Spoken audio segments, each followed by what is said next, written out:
오늘 읽은 말씀 내용에 그대로 있는 말씀을 함께 나누도록 하겠습니다. 에티오피아는 이집트 남쪽 북수단이라는 나라가 있는데 거기에 누비아라고 하는 이 지역을 말하고 있습니다. 성경에서는 구스라고 하는 말로 기록되어져 있습니다. 6.25 전쟁 때 우리나라의 전투 군인들을 5번이나 파병을 해준 나라가 에티오피아 나라입니다. 군인을 6,000명 넘게 파병을 했는데 150명이 한국에 와서 전사를 했고 500명이 넘게 부상을 당했습니다. 저 화천 쪽에 가면 에티오피아 군인들이 전투하다가 많은 사상자를 냈기 때문에 그 지역에서 에티오피아 참전 군인들을 위해서 기념공원을 만들어 놓은 곳이 있습니다.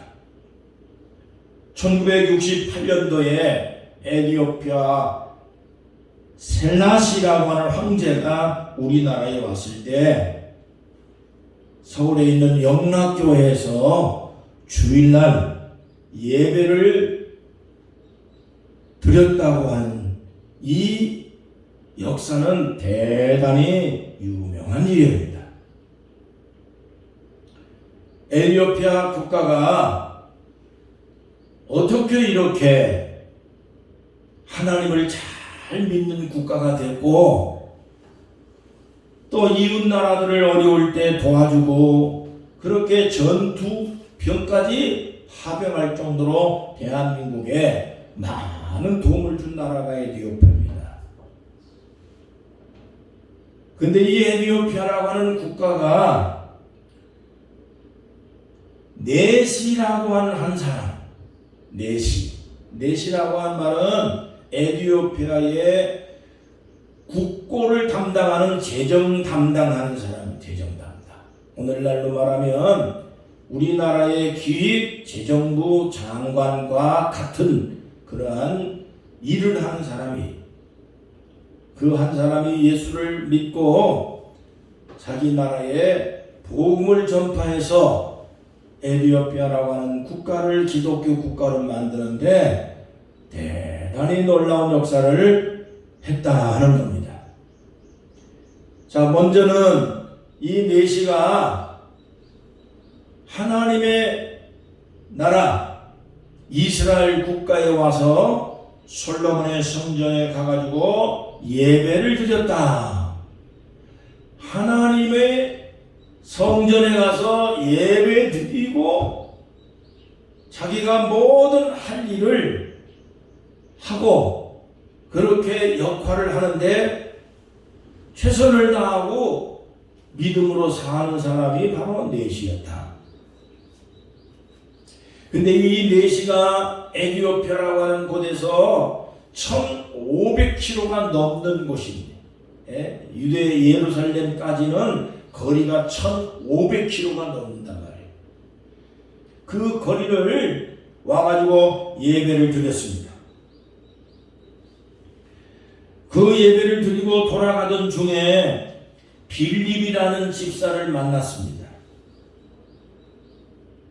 사도행전 6장에 보면 7명의 집사들 중에 스데반 집사, 빌립 집사 이렇게 나와 있는데 이 빌립 집사가 성령의 충만함을 받고 은혜를 많이 받은 집사님이에요.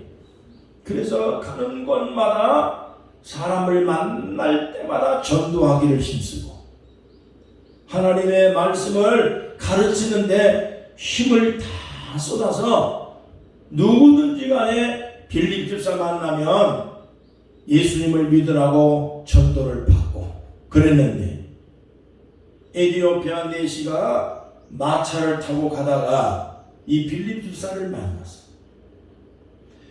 그래서 이 빌립 집사가 성경을 가르치고 감동을 받은 내시가 길 가다가 물가에가 있는데 그 물가에 가서 세례까지 받았다. 세례까지. 네. 그리고 자기 나라로 가서 여왕 간다게라고 하는 여왕을 전도를 한 거예요. 그 여왕이 예수를 믿고 에티오피아 전 국민이 기독교 신앙을 가질 수 있도록 에티오피아에 놀라운 전도에 막 일이 일어나고 막 기독교 부흥이 일어나게 되어집니다. 여러 명 사람들이 그렇게 만든 게 아니라 바로 필립 집사 한 사람이 내시를 전도했더니 그 내시 한 사람이 자기 나라로 가가지고 여왕을 전도하고 그 여왕에 의해서 신하들이 또 전도를 하고 국민들에게 막 또 복음이 전파되고 그래서 오늘날 에티오피아는 기독교 국가가 될 수 있었다 그런 얘기예요. 아까 말씀드린 대로 에티오피아는 예루살렘까지 거리가 약 1500km가 넘습니다. 먼 길이잖아요. 먼 길. 예? 속초에서 여기까지 오는 길이 40km예요. 40km도 먼데 1500km, 1500km. 예? 대한민국을 한 바퀴 뺑 돌아도 1500km를 가기가 힘든 먼 길이에요. 먼 길. 그런데 이 먼 길을 하나님을 예배하기 위해서 마차를 타고 솔로몬의 성전까지 와서 예배를 드렸다는 거예요. 더군다나 이 내시는 일반 국민이 아니고 에티오피아 국가의 재정을 담당하는 높은 지위를 갖고 있는 사람이에요. 신분이 높은 사람이에요. 오늘날로 말하면 장관이라고, 기획부 장관 정도면은 바빠가지고 예배도 못 드리고 주일날도 빠져먹을 수도 있을 텐데 이 에티오피아의 내시는 그 나라의 재정을 다 장악하고 있는 아주 높은 분인데 근데 남의 나라에 와가지고 그것도 아무도 보는 사람도 없는데 주일날 예배를 빼먹으면 되지. 그래도 주일날인데 예배를 빼먹을 수 있겠나? 우리가 멀리 여행을 간다 해도 주일날 끼고 여행을 갈 수밖에 없을 때가 있어요. 그런데 그때 가면 믿음이 있는 사람은 반드시 주일날 어디를 가든지 간에 예배를 드리는 것이 우선이야. 어느 장소에 어떤 곳에 가서 우리는 하나님을 섬기는 신앙을 절대 까먹어서는 안 된다. 이 내시가 직분이 높은 사람인데도 불구하고 신분이 높은 벼슬이 있는 사람인데도 불구하고 아무도 보는 사람도 없고 아무도 뭐라고 할 사람도 없는데 자기 스스로가 남의 나라 왔지만 주일날이기 때문에 예배를 빼먹을 수가 없다. 예배를 드려야 되겠다. 그 예배를 드리고 그리고 하나님을 섬기는 신앙을 늘 갖고 있는 사람. 오늘 여러분 우리가 성공한 사람, 높은 자리에 올라간 사람일수록 예배를 빼먹을 수밖에 없는 일들이 많이 벌어집니다. 그래도 절대 우리가 성공했다고 해서 주일날 멀리하면 안 돼요. 옛날에 어떤 사람이 가난해서 하나님께 기도했어요. 작정하며 기도했어요. 하나님 돈 좀 벌게 해주세요. 부자 되게 해주세요. 그래야 내가 섬기도 하고 주의 일도 하고 열심히 내가 하나님 섬기겠어요. 간절한 마음으로 새벽같이 기도하고 밤낮으로 기도하고 기도했더니 하나님은 기도하는 대로 다 응답 주시는 하나님이에요. 그래서 응답을 줘가지고 3년 만에 이 사람이 아주 부자가 된 거예요. 돈을 엄청나게 많이 벌었습니다. 삶이 잘 나갔습니다. 그런데 너무너무 바쁘다 보니까 주일날 한 번씩 두 번씩 빠지는 거예요.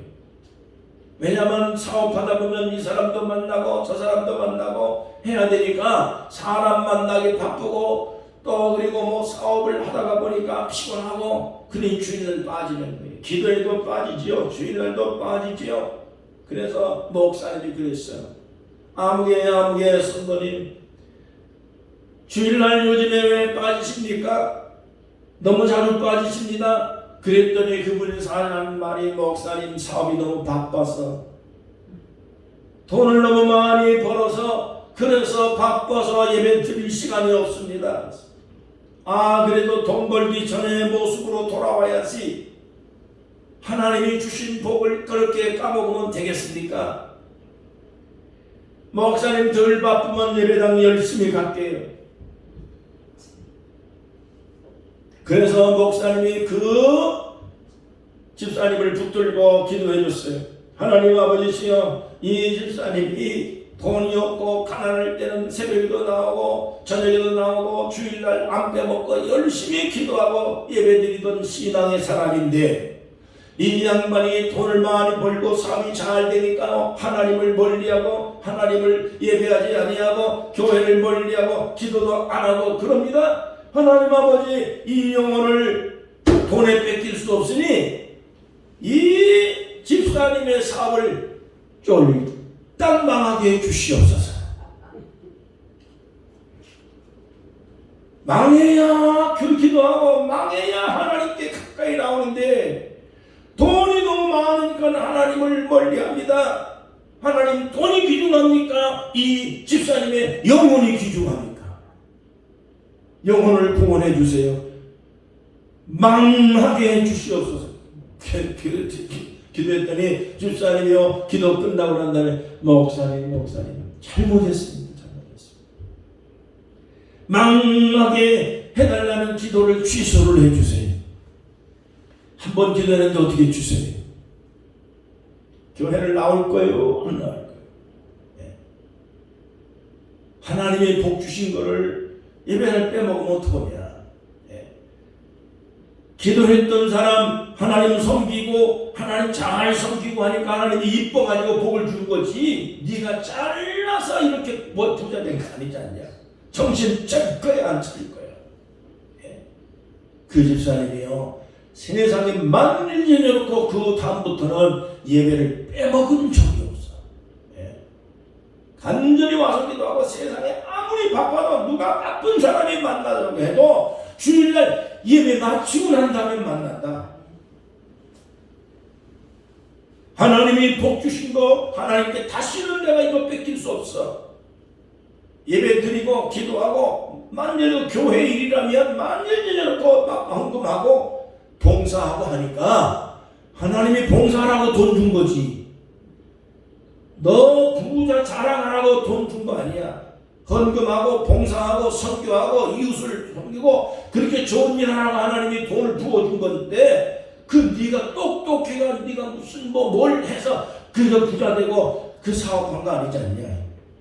그래서 그 집사님이요, 그렇게 열심히 봉사해가지고 부자도 되고 봉사도 열심히 하고 하나님 섬기니까 하나님이 기뻐가지고 그 집사님을 더 잘 되게 만들고. 아멘. 우리 기독교 신자들은 반드시 높은 자리에 올라갔을 때, 잘 됐을 때 이걸 하나님의 은혜인 줄 알고 그걸 잊지 말아야지. 바쁘다고 예배를 빠지고 기도도 안 하고 하나님 안 섬기고 하나님 까먹으면 하나님이 주셨던 복을 다 하나님 뺏어가는 건 당연하죠. 여러분, 옛날에 이스라엘 나라에 처음 왕이 된 왕이 하나 있는데 사울 왕이에요. 시골뜨기에 키만 널주가 키가 크고 아무짝에도 쓸데없는 사람인데 하나님께서 그 사울 왕을 선택을 해서 이스라엘 나라를 다스리는 왕이 되게 만든 거예요. 그 왕이 처음에 됐을 때는 겸손하게 하나님 말씀도 잘 듣고 선지자의 말씀에 순종 잘하고 그러더니 왕이 되고 난 다음에 권력이 오니까 마음이 교만해지기 시작한 거예요. 그래서 하나님의 정의 말을 듣지도 아니하고 하나님께 예배하고 기도드리는데 신경도 잘 안 쓰고 하나님의 정하고 맞짱 뜨고 그렇게 사람이 교만하기 시작하는 거예요. 하다가 너무너무 하니까 하나님께서 사울 왕을 버려버렸어. 예? 사무엘상 15장 16장 20절 말씀에 보면 하나님께서 말씀합니다. 네가 여호와의 말씀을 버렸기 때문에 나도 너를 버렸노라. 네가 여호와의 말씀을 버렸기 때문에 여호와께서도 너를 버렸다. 그러니까 오늘 우리는요, 하나님의 말씀을 외면하면 하나님과 멀어지는 거예요. 하나님 말씀에 불순종하고 하나님 말씀을 멀리하는 순간 결국에 하나님도 나하고 멀어진다는 것을 알아요. 이것이 기독교 신앙의 기본이기 때문에 우리가 복을 받을수록 점점 더 하나님을 가까이 하고 예배를 더 잘 드리고 더 헌신하고 더 봉사하고 더 순종하고 더 겸손하면 하나님이 더 높여주시고 더 큰 일을 할 수 있도록 축복하신다는 걸 여러분 믿으셔야 돼요. 그러므로 우리는 무슨 일이 있어도 최선을 다해 예배드리겠다는 결심을 꼭 하시기를 바랍니다. 시편 50편 5절 말씀입니다. 하나님은 우리하고 예배로 계약을 맺었겠습니다. 우리를 예수 믿게 만든 목적, 우리를 죄에서 구원하고 우리를 모든 멸망에서부터 지옥으로 가지 아니하도록 하나님이 우리를 구원해 주신 이 목적이 뭐냐? 이게 바로 예배를 드리기 위한 거예요. 시편 50편 5절에 보면 하나님과 하나님의 백성 사이에는 계약을 맺었다.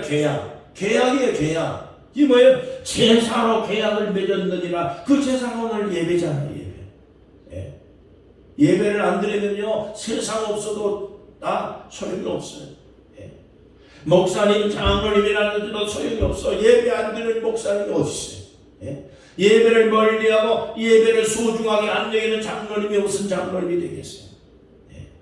예배를 안 드리는 기독교 신자가 뭔 신자가 되겠어요? 예배가 우선이야. 기독교 신앙은 예배가 우선이에요. 장로교회 칼빈의 주요리 문답 가운데 제1번 문제, 인간의 제1의 목적이 무엇이냐?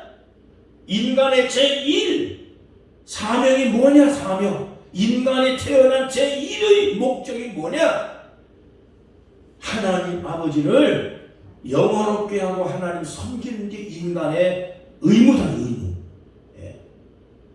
그게 제일 먼저야. 1번, 2번, 3번, 4번 할 때 제일 1번이 뭐냐? 하나님을 예배하는 것이 제 1번으로 가야 된다. 그렇기 때문에 우리는 무슨 일이 있어도 예배를 빼먹는 일이 있어서는 안 됩니다. 주일날 예배를 반드시 예배 드리고 내가 만납게 시간을 뒤로 미뤄야 돼요. 목사님, 오늘 손님이 왔습니다. 오늘 예배 빠집니다. 그렇게 전화 오는 집사님은 밉상이에요. 아주 밉상.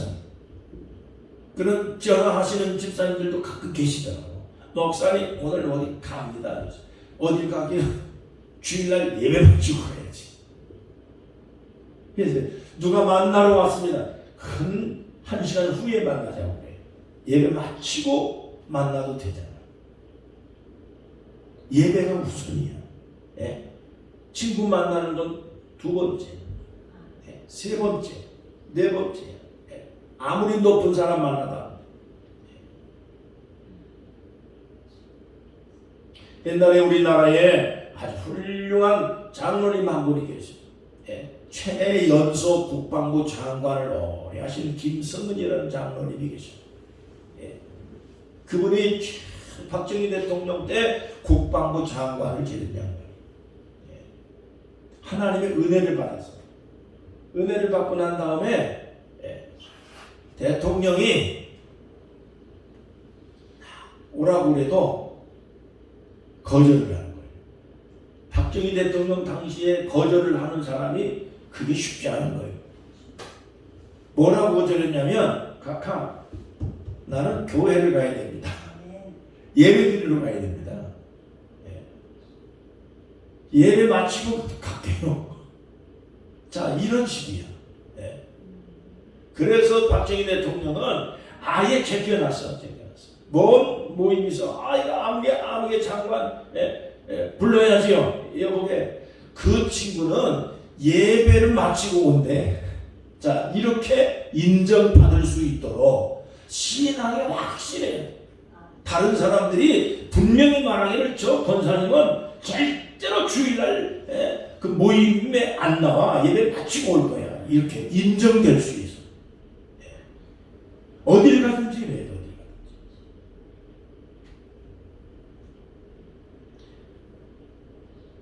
히브리서 10장 25절 말세에 하나님은 예배 패하는 자들이 많아질 건데 너희들은 절대 그런 사람들 본받으면 안 된다. 요한복음 4장 23절에 하나님은 말세에 사람을 찾는데 어떤 사람이냐? 신령과 진정으로 예배 드리기를 힘쓰는 사람을 하나님 찾는데 지금 말세요? 아니요. 지금 말세입니다. 그러면 지금 하나님이 누구를 찾으시겠어요? 신령한 마음으로 예배를 드리고 하나님을 섬기는 그러한 신앙의 사람을 하나님은 찾고 계신다. 코로나가 여러 번 왔을 때 2년 동안 교회는 예배를 드리지 못하도록 얼마나 많은 박해를 받았습니까? 그래서 이 코로나가 2년 동안을 한국 교회를 완전히 그냥 막 문을 닫게 만들고 코로나 때문에 교회 가면 안 된다. 막 애들 젊은 자녀들이 어머니 아버지 예배당 가지 마세요. 그래가지고 막 예배당 못 가게 만들고 군청에서 못 가게 만들고 시청에서 못 가게 만들고 막 서울에서 부산에서 그래도 예배는 기독교의 생명인데 코로나 때문에 예배를 드리지 못하게 정부가 방해할 수 있겠나? 헌법에 위배됩니다. 죽으면 죽어도 우리는 예배드립니다. 목숨 걸고 예배드리는 부산 세계의 교회가 있잖아요. 대표적으로. 예. 서울에서도요 아무리 그래봐야 예배를 드린다. 그래가지고 예배를 드리는데 방해를 했냐? 방역법에 어긋난 거냐? 이거를 소송을 했는데 나중에 교회가 이겼잖아요. 예. 교회가 이겼죠.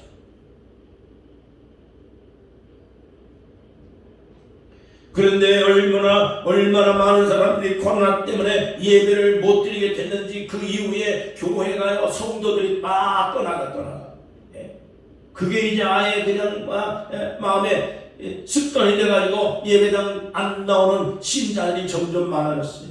그래서 지난 2년 동안의 코로나 때문에 한국에 있는 교회들 10,000개 교회가 폐자가 됐어요. 교회 10,000개가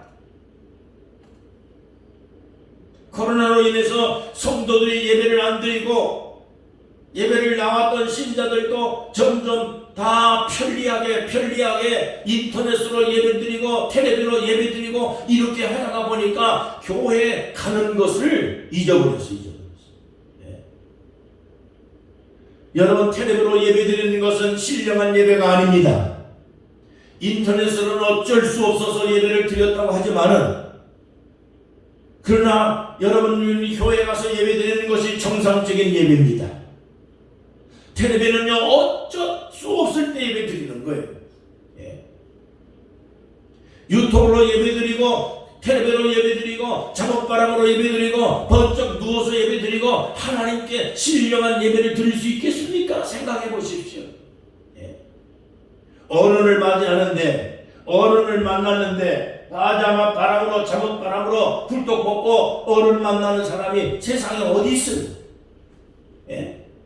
텔레비로 여러분 잠옷 바람으로 예배드리는 걸 하나님이 기뻐 받으시겠어요?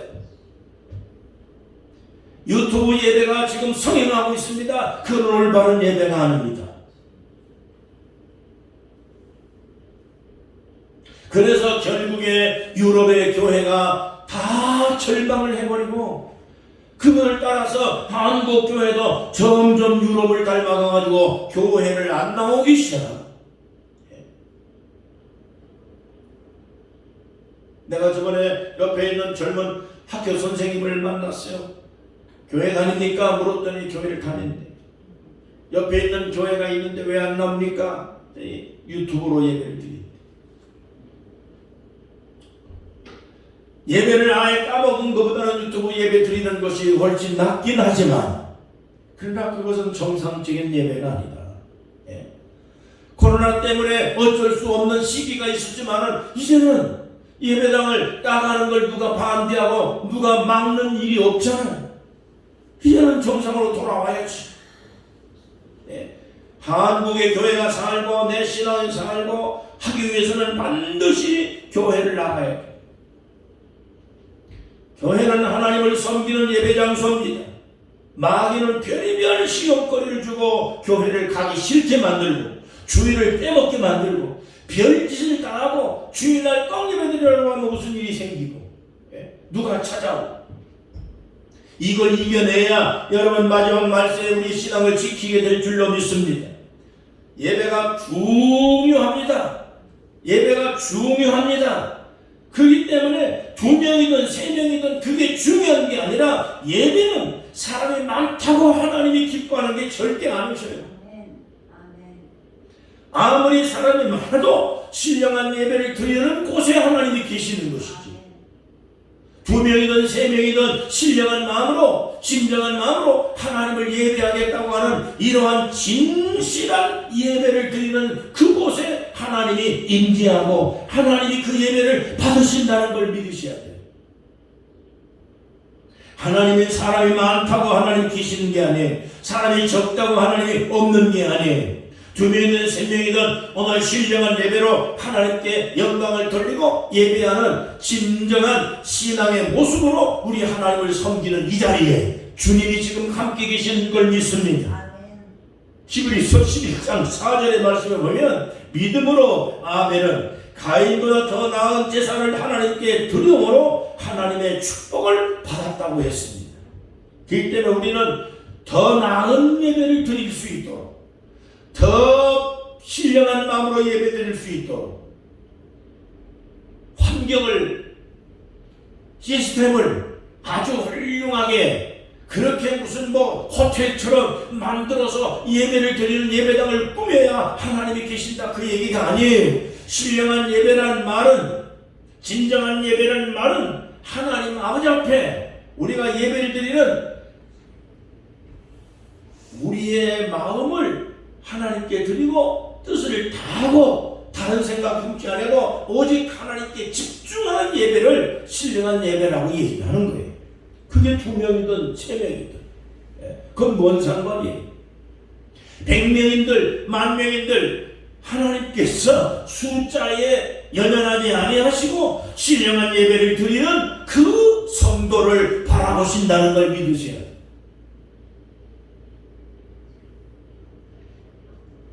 여러분, 주일날 예배에 집중하고 하나님의 말씀을 사모하면서 마지막 말세에 모이기를 폐지하는 그런 사람들 본받지 말고 예배를 힘쓰시면 하나님의 놀라운 축복과 은혜가 있을 줄로 믿습니다.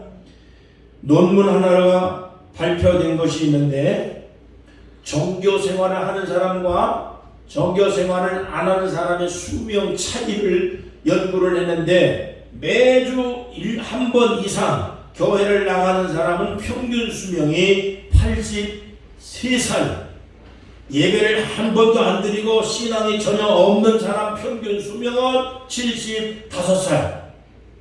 왜 이런 차이가 있느냐? 여러 가지 몇 가지가 있는데, 그 첫째가 뭐냐? 예배당에 가면 첫째 찬송을 부르기 때문에, 찬송 부를 때 사람의 마음속에 있는 모든 감정이 카타르시스가 돼가지고 마음속에 평화가 온다는 거예요. 다시 말하면 우리 방의 모든 번들을 털어내고 청소를 하듯이 찬송 부르면 내 마음속에 들어앉아 있고 내 머릿속에 있었던 모든 잡념과 그리고 잡다한 것들이 찬송 부르는 동안에 이게 다 씻겨나간다. 사도행전 16장에 보면 바울과 실라가 밤중에 감옥에 갇혀있는데 찬미하며 하나님을 기도하고 그렇게 했더니 하나님이 갑자기 은혜를 주셔서 그 옥문이 열리고 묶였던 쇠사슬이 끊어지고 하나님이 기적을 주셔서 여러분 감옥에서 풀려나온 거예요. 뿐만 아니라 그 감옥을 지키고 있던 간수들 전도를 해가지고 너 예수 믿으면 너도 구원받고 네 집도 구원받고 놀라운 하나님의 은혜가 너한테도 임할 거다. 간수도 전도하고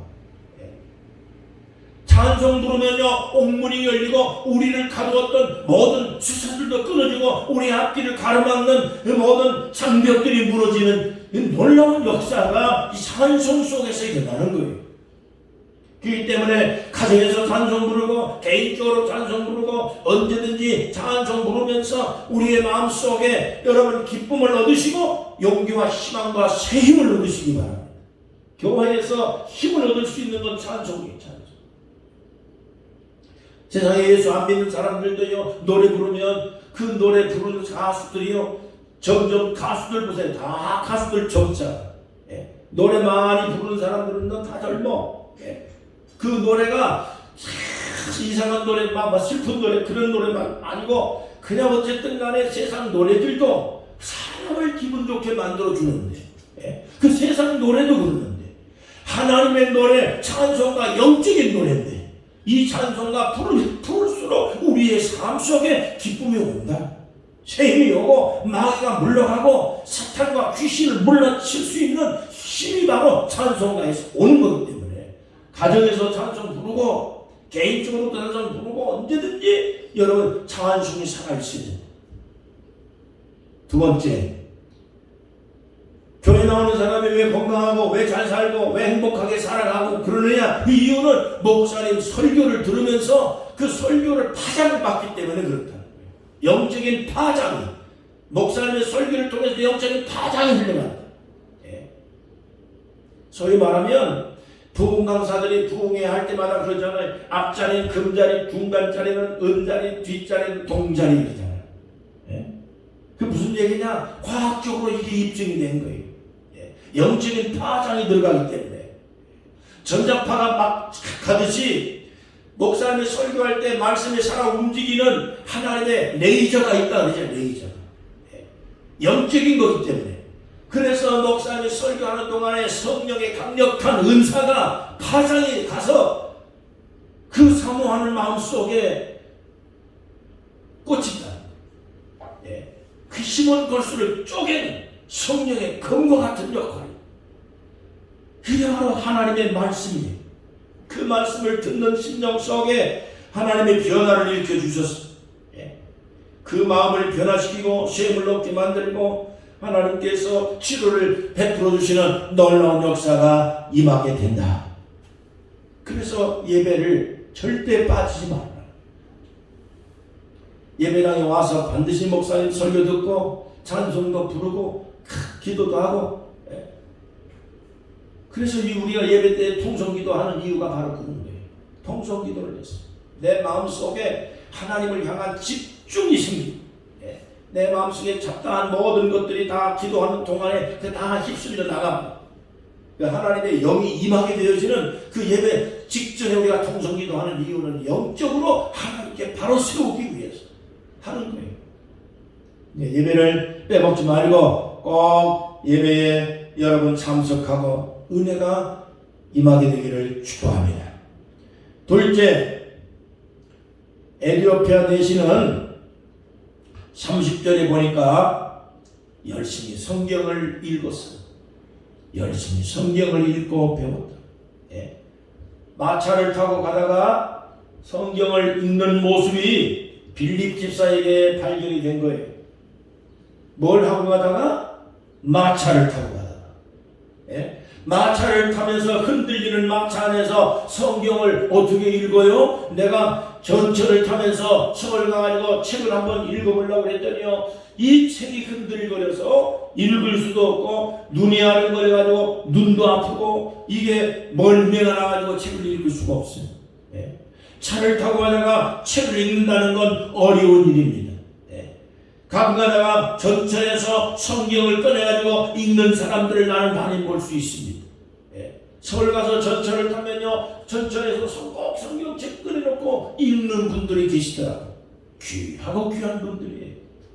집에서 하루에 아침에 꼭 성경을 10장 이상씩 읽는 분들도 계시고, 이런 식으로 읽다 보면 1년이면 한 권을 성경을 다 읽을 수가 있어요. 성경을 읽으면요, 읽는 순간에 내 마음속에 강력한 하나님의 성령이 음성을 들려서 내 마음을 변화시켜주는 놀라운 역사가 성경 읽을 때 일어나는 거예요. 예.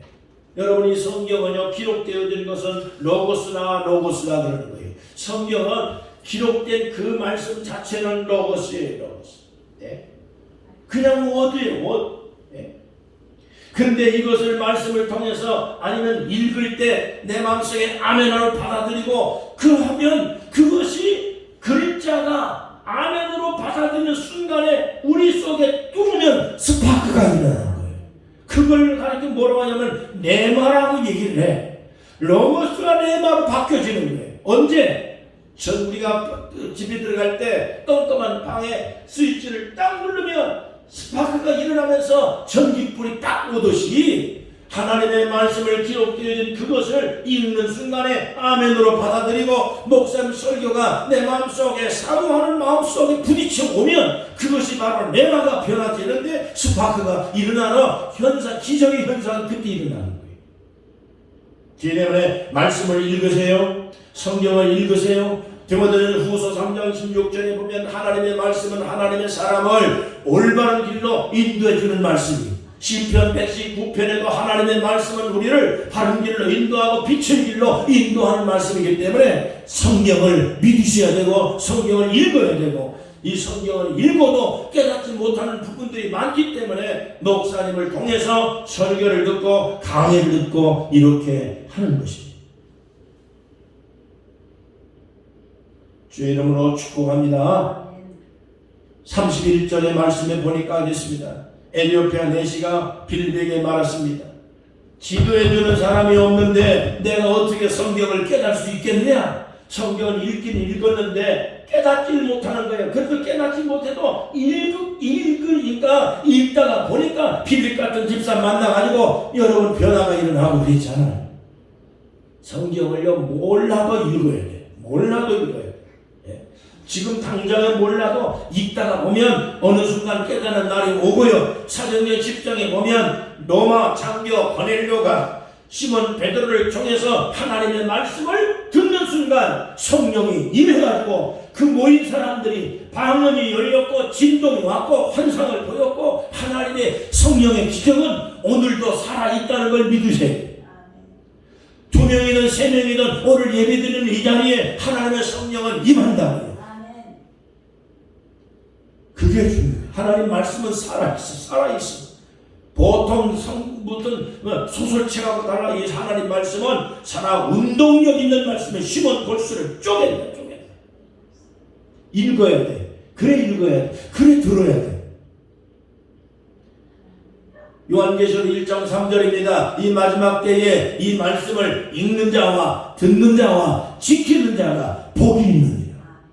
마지막 때에 요엘서의 성경에 보니까 마지막 때에 많은 사람들이 먹지 못해서 굶주려가지고 양식이 없어서 그래서 허덕이는 게 아니다. 물이 없어 기간이 아니고 양식이 없어 기근이 아니다. 하나님의 말씀을 듣지 못하는 기간이 걸릴 거다. 오늘날 많은 교회들이요, 목사님들이 말씀을 전할 때 참으로 진실한 마음으로 듣는 사람들도 참 별로 없지만은 많은 사람들이 너무나도 자기 생각에 꽉 사로잡혀서 하나님의 종들의 말씀을 액면 그대로 받아들여, 성경도 그대로 안 받아들여. 그래서 자기 기분에 맞는 성경, 맞는 설교를 자초하고, 그래가지고 주의 목사님들이 장로들 눈치 보느라고 제대로 설교도 못하고, 성격을 기분 맞추는 설교를 하다 보니 영적인 예언자적인 말씀이 선포가 안 되고 선지자적인 말씀이 선포가 안 되고, 이 마지막 말씀에 많은 신자들이 너무나도 이렇게 세속적인 말씀에 치우치어서 하다 보니 영적인 감각이 다 떨어져서 믿음이 있는지 없는지 헷갈렸어요. 오늘날 교회가 그렇습니다. 여러분, 그렇기 때문에 우리가 교회에서 정말로 나에게 필요한 하나님의 말씀 그대로 가감하지 아니하고 설교해주고 말씀을 전해줄 수 있는 그런 교회가 여러분 진짜 교회, 진짜. 네. 그런 주의 종들이 많이 나타나야 그래야 이 마지막 시대를 우리가 승리할 수가 있는 거예요. 여러분, 오늘 우리 교회가 그런 교회가 될 수 있도록 기도해 주시기를 바랍니다. 마지막 말세를 살아가는 성도들이 말씀을 듣지 못하는 기근이 울립니다. 성경 그대로 전하지 아니하고 성경을 그냥 듣기 좋은 설교만 하다가 보니까 이런 문제가 발생합니다. 믿음 안에서 승리하기를 주의 이름으로 축원합니다. 마지막으로 빌립 집사는 에디오피아 내시를 만나서 복음을 전했습니다. 그랬더니 내시가 복음을 받고 난 다음에 자기 혼자만 믿은 게 아니고 자기 나라로 가서 어떻게 여왕 전도했잖아요. 여왕을 전도했잖아요. 그래서 그 여왕이 예수를 믿고 그 국가를 복음을 퍼뜨렸어. 에디오피아가 기독교 국가예요. 이 빌립이 전도해서 내시가 전도를 받고 여왕을 전도해서 그 여왕이 예수를 믿었어. 예, 그 역대기상에 보면 그렇게 나온 거예요. 역대기상에 보면 예, 이 에디오피아 여왕이 솔로몬 왕을 만나기 위해서 예, 예루살렘까지 찾아왔었다는 거죠. 예, 이런 역사가 있었다고 얘기해요.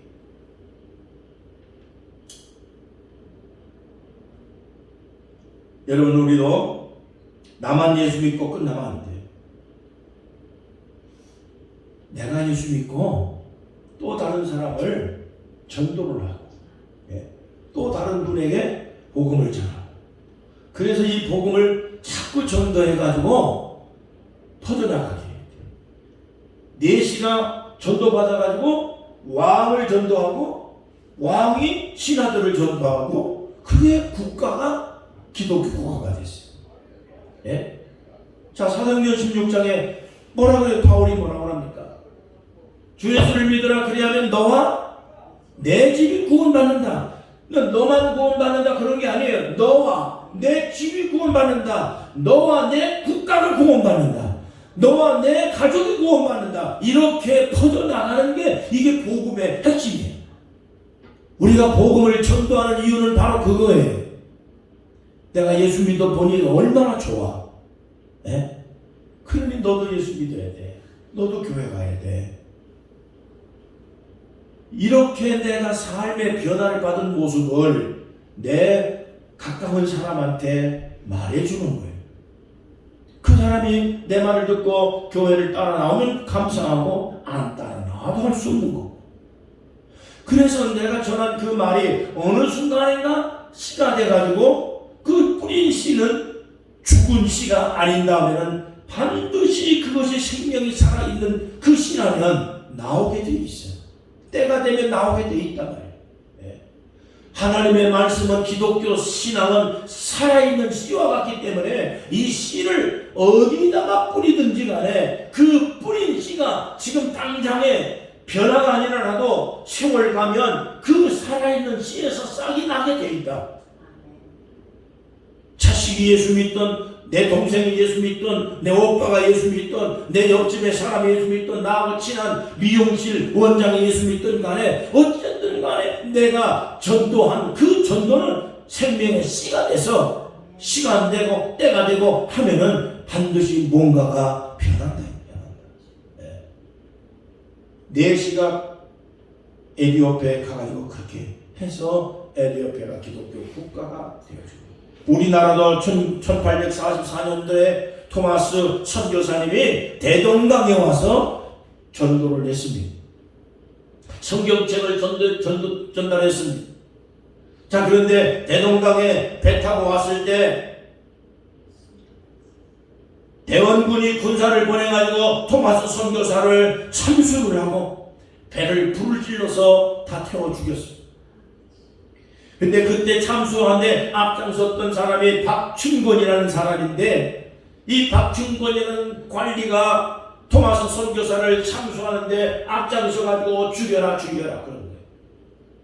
근데 그 후에 얼마 지나지 않아가지고 이 사람이 토마스 선교사가 던져주고 간 성경을, 그걸 가지고 와서 성경을 읽은 거예요. 성경. 네. 성경을 가지고 가가지고 그 성경을 쭉쭉 찢어가지고 도배를 해서 벽에다가 성경을 도배를 했는데, 이리 누워도 성경, 저리 누워도 성경이니까 그 성경 구조를 읽는데 성경을 찢어도 하나님 말씀이고 불태워도 하나님 말씀이에요. 성경을요 찢었다고 해서 하나님의 말씀이 아니야. 그래서 도배를 했는데 누워서 이리 누워도 앞으로 누워도 이게 성경을 도배를 해놨으니까 이게 마음속에 와서 당한 거예요. 네. 말씀드렸죠. 하나님의 말씀은 살아 운동력이 있어. 좌우의 날선 검보다 예리하여 심은 골수를 쪼개고도 남는다. 이 하나님의 말씀을 듣는 자의 마음속에 하나님의 불같은 방망이로 역사한다.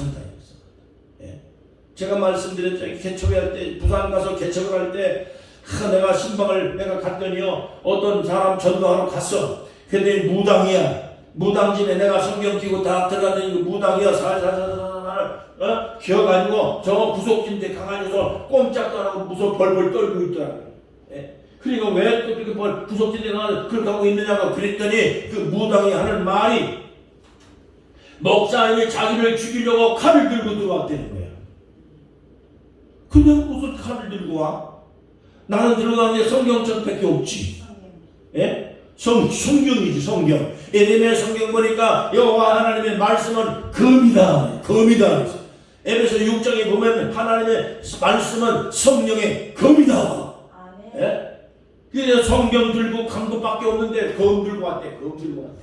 예? 그래서 이 무당을 갖다가 안수를 막았어. 예? 그 무당이 죽는다고 소리치는.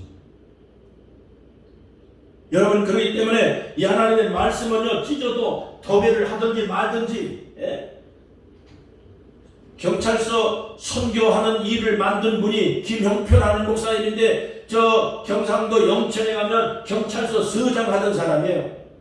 근데 6.25 때 그래가지고 팔다리가 딱 잘려가지고 그렇게 해서 절망하고 있는데, 화장실에 가서, 옛날에 재래식 화장실에 가서 안 되는데 그걸 종이를 딱 찢어가지고 묶어놓은 거 있잖아.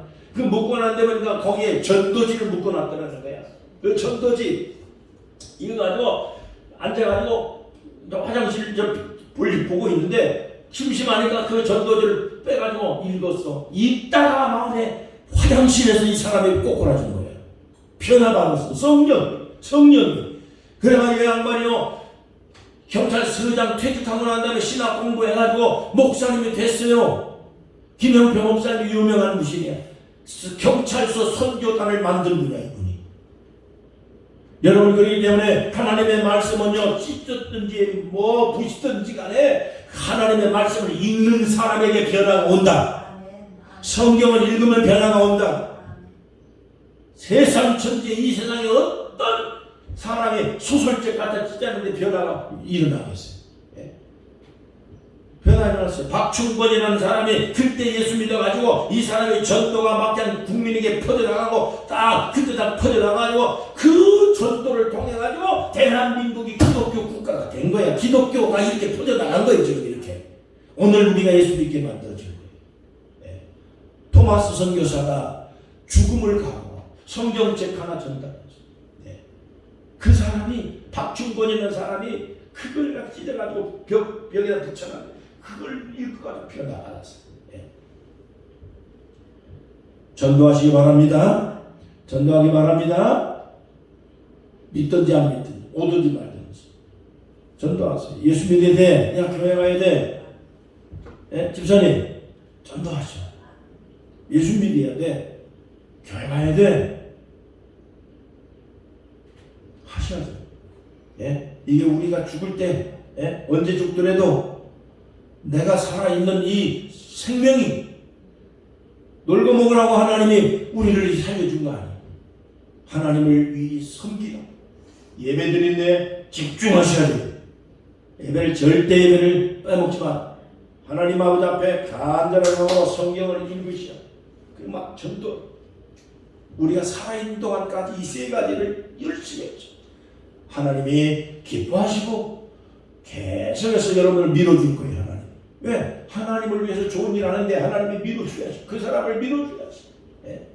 그 사람을 붙잡아줘야지. 지켜줘야지. 이래서 하나님의 일을 하는 사람을 통해서 하나님이 영광을 받으신다. 에티오피아 내시한 사람이 변화를 받으니 에티오피아라는 국가가 변화를 받고 토마스 선교사가 대동강에 와서 전도를 했는데 박충권이라는 사람이 성경을 가지고 와서 찢어가지고서 완전히 그냥 막 도배를 하다 그 도배 있고 김영표 목사님이 글쎄 화장실에서 전도도 있고 그러다가 변화를 받고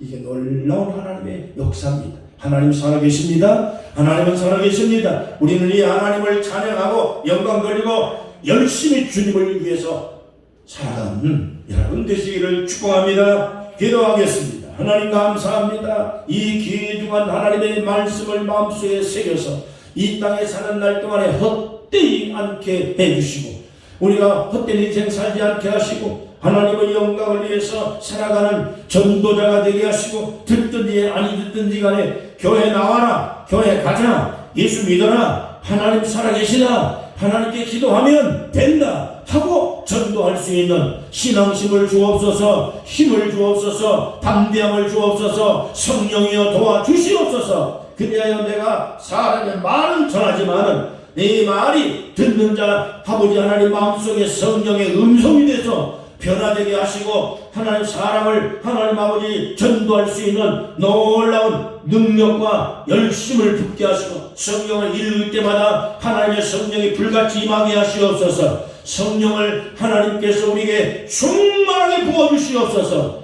병을 치료하여 주시옵소서. 우리의 가정의 원질고를 하나님께서 물리쳐 주시옵소서. 염려와 근심이 떠나갈지어다. 예수 이름으로 떠나갈지어다. 예수 이름으로 떠나갈지어다. 사탄의 권세악한 원수마귀는 물러갈지어다. 우리의 삶을 괴롭히고 우리의 삶을 방해하는 모든 여리 같은 장벽은 무너질지어다. 예수 이름으로 복음을 위해서 살고자 하는 하나님의 백성들의 가는 길을 막지 못하게 하시며 옥문이 열린 것처럼 찬송하면서 살게 하시며 기도하며 살게 하시며 말씀 붙들고 살게 하시며 하나님의 영광을 위해서 열정적으로 살아가는 하나님의 백성들이 되도록 복을 내려 주시옵소서. 이 아무리 세상에 말세라고 할지라도 아무리 세상에 위험한 일이 온다 할지라도 세상 사람은 위험하지만 하나님의 사람들은 그 위험이 그 모든 환난이 우리는 축복이고 감사요 기쁨이고 하나님께 영광입니다.